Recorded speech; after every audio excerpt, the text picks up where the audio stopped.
नमस्कार, मैं हूं आपके साथ सोनिया चौहान। राम राम। हरियाणा में आप सभी का स्वागत है। रुक करते हैं खबरों की ओर। हरियाणा में शेड्यूल कास्ट की कटौती ए और बी में भी 20% आरक्षण देने का फैसला लिया गया है, जिसके लिए हरियाणा सरकार ने आदेश जारी कर दिए हैं। बता दें कि सीएम मनोहर लाल ने इस बात की घोषणा विधानसभा के मानसून सत्र के दौरान की थी।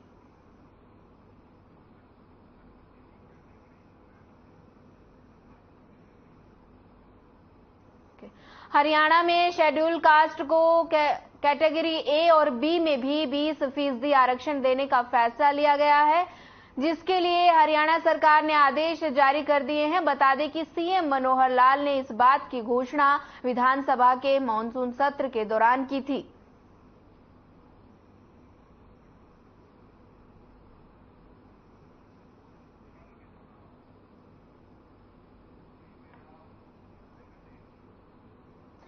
आम आदमी पार्टी के मंत्रियों के खिलाफ लगातार घोटाले उजागर हो रहे हैं और जहां आपके कई मंत्री सलाखों के पीछे पहुंच गए हैं, जिस पर हरियाणा के गृह मंत्री अनिल विज ने कहा कि आप पार्टी तो घोटाले की बाप पार्टी है। वहीं महबूबा मुफ्ती के बयान पर पलटवार करते हुए अनिल विज ने कहा कि देश अमन और चैन छीनने वाले लोगों के मुंह से ये शब्द शोभा नहीं देते। केजरीवाल और महबूबा मुफ्ती के साथ अनिल विज ने राजस्थान के मुख्यमंत्री पर भी तंज कसते हुए कहा कि अब जो लोग जातिगत जनगणना की बात कर रहे हैं, वो बताएं कि जब तक वो सत्ता में रहे हैं उन्होंने जातिगत लोगों के लिए क्या कुछ किया है।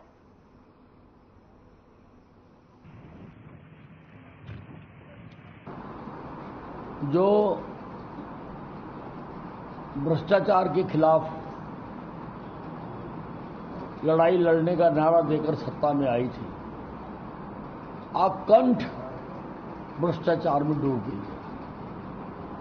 किसी भी पार्टी के बड़े नेता लगातार अगर जेल में जा रहे हैं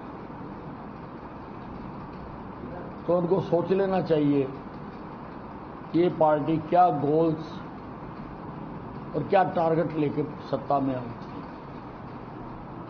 अब ये बार बार कहते हैं कि सरकार ने जबरदस्ती पकड़ लिया, तो कोर्ट ने आपको रिमांड दिया, वो क्यों दिया?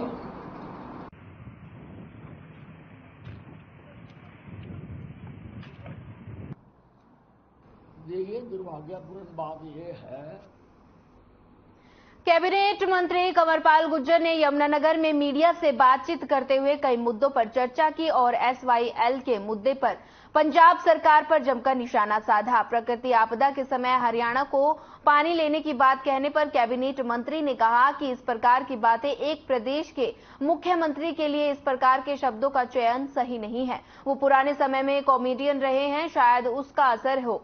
जिस प्रकार का कमेंट और प्रकृति आपदा के समय किया गया, उस विषय पर राजनीति को छोड़कर माननीय सुप्रीम कोर्ट के आदेशों को मानकर पंजाब सरकार हरियाणा को हरियाणा के हिस्से का पानी दे।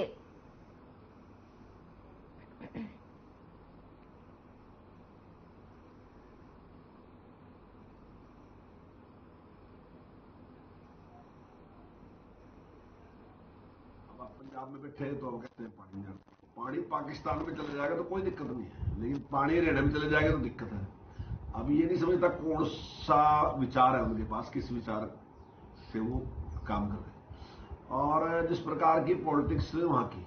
अब वो ये कहना कि हमारे पास सरप्लस पानी नहीं, हमने सरप्लस मांगे ही नहीं, कहा उनसे कभी भी।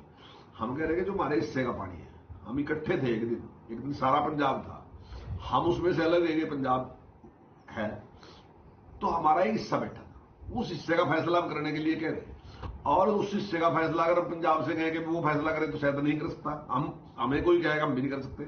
शायद हम कुछ ज्यादा मांग लें, शायद पंजाब कुछ कम देना चाहे, लेकिन फैसला तीसरा करेगा और तीसरा है कोर्ट। और सबके फैसले कोर्ट करा तो कोर्ट जो भी फैसला करेगा वो मानना चाहिए।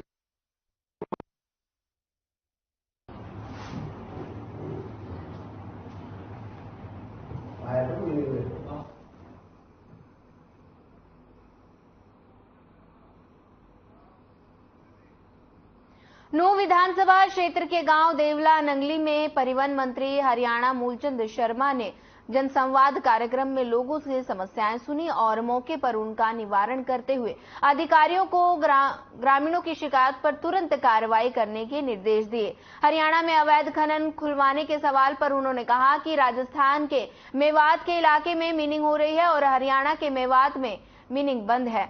खनन मंत्री ने कहा कि हमने सुप्रीम कोर्ट नगर पालिका से कहा कि हरियाणा के इस क्षेत्र में पर्यावरण को कोई नुकसान नहीं हो रहा है और जब राजस्थान में अवैध खनन से पर्यावरण को कोई नुकसान नहीं हो रहा तो सेट हरियाणा के मेवात में भी पर्यावरण से कोई नुकसान नहीं होगा।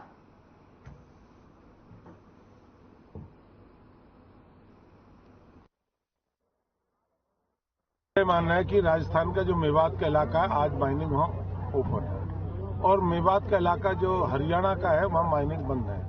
हम चाहते हैं कि दोनों की सीम मिली हुई है और दोनों का सीम पे विवाद भी रहता है कि कहीं हरियाणा में कहीं यूपी में इस तरह की माइनिंग के हमें बहुत तरह के मिलते हैं। हमने सुप्रीम कोर्ट न्यायपालिका से कहा है कि यहाँ पर ना तो पर्यावरण का इस तरह का है ना कोई दूसरा कोई पर्यावरण को नुकसान होता है।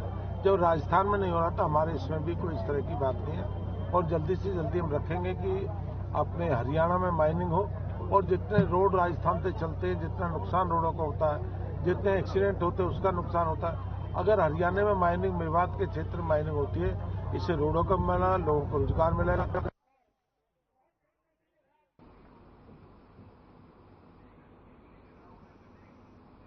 राजस्थान की अजमेर जेल में बंद मोनू मानेसर को पटौदी में हत्या के प्रयास में एक मामले में पटौदी पुलिस प्रोडक्शन वारंट पर शनिवार को गुरुग्राम से ले आई। पुलिस ने मोनू को पटौदी कोर्ट में पेश किया जहां पर अदालत ने उसे 2 घंटे की पुलिस रिमांड पर भेज दिया, जिसके बाद करीब दोपहर 1 बजे मोनू को फिर से कोर्ट के समक्ष पेश किया गया, जिसमें माननीय अदालत ने मोनू मानेसर को 4 दिन की पुलिस रिमांड पर भेज दिया।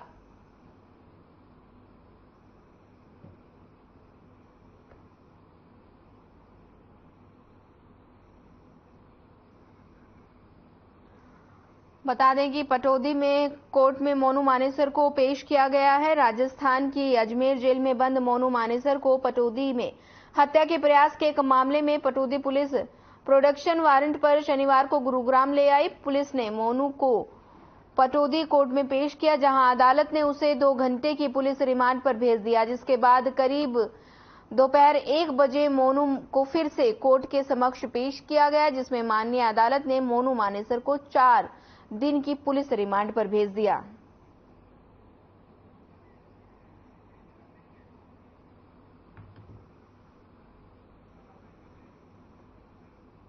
आज कस्बा नारनौल में जेजेपी विधायक राजकुमार गौतम ने शहर में बनने वाली नई सड़क के निर्माण का नारियल तोड़कर शुभारंभ किया। शहर में बनने वाली इस 4 लेन सड़क पर 11 करोड़ 22 लाख रुपए खर्च आएगा और इस मौके पर शहर के गणमान्य व्यक्ति व पीडब्ल्यूडी के अधिकारी मौके पर मौजूद रहे। पीडब्ल्यू विभाग के अनिल नरवाल ने कहा कि विधायक राजकुमार गौतम ने नारियल तोड़कर सड़क के निर्माण का शुभारंभ किया है। उन्होंने कहा कि कस्बे के अंदर सड़क टूट चुकी थी जिसका निर्माण किया जाएगा। साथ ही उन्होंने कहा कि इस पर 11 करोड़ 22 लाख रुपए की लागत आएगी और लगभग 6 महीने में बनकर ये सड़क तैयार हो जाएगी।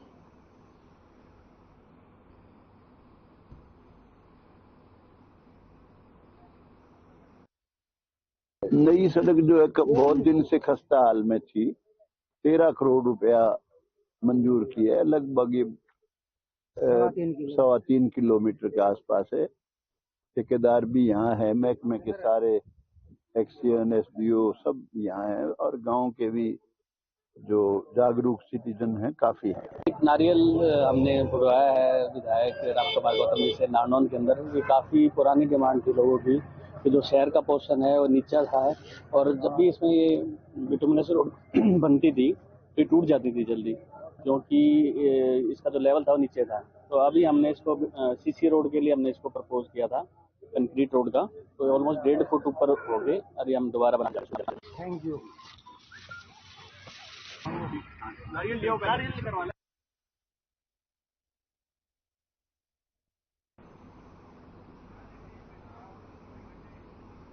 कांग्रेस के वरिष्ठ नेता पूर्व मंत्री और किरण चौधरी तो शाम अनाज मंडी पहुंचे, जहां उन्होंने सैकड़ों किसानों की समस्याओं को सुना। किसानों ने उनके समक्ष बाजरा खरीद में आ रही परेशानियों को रखा। साथ ही किसानों का कहना था कि उनकी फसल मंडी में पड़ी है, अधिकारी उनकी बाजरे की पूरी फसल खरीदने में आनाकानी कर रहे हैं। प्रति एकड़ के हिसाब से 7 क्विंटल बाजरा का खरीद का आश्वासन दिया जा रहा है और खरीद भी सुचारू रूप से नहीं हो पा रही है। किरण चौधरी ने किसानों की समस्याओं पर सहमति जताते हुए कहा कि किसान की हालत पूरी तरह खराब हो गई है। वर्तमान सरकार का रवैया पूरी तरह किसान विरोधी है। किसान दर दर की ठोकर खा रहा है और बता दें कि उनकी फसल एमएसपी पर भी नहीं बिक रही है।